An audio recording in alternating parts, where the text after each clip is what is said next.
How to change region in Play Store. Hello everyone. In this video, we will see how to change the Play Store region. First, open the App Store on your phone. There is no direct option to change the region. To do this, open the Settings app. Now, tap on the Apple ID option at the top. There, tap Media and Purchases and then select View Account.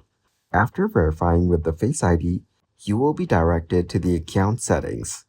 Tap Country or Region and then choose your country or region to change. Follow any additional prompts to confirm the change and make sure to agree to the terms and conditions if required.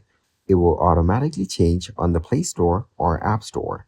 Thank you guys for watching this video. Hope you got some value. Make sure to like the video and subscribe to the channel to get notified of new videos. See you in the next one.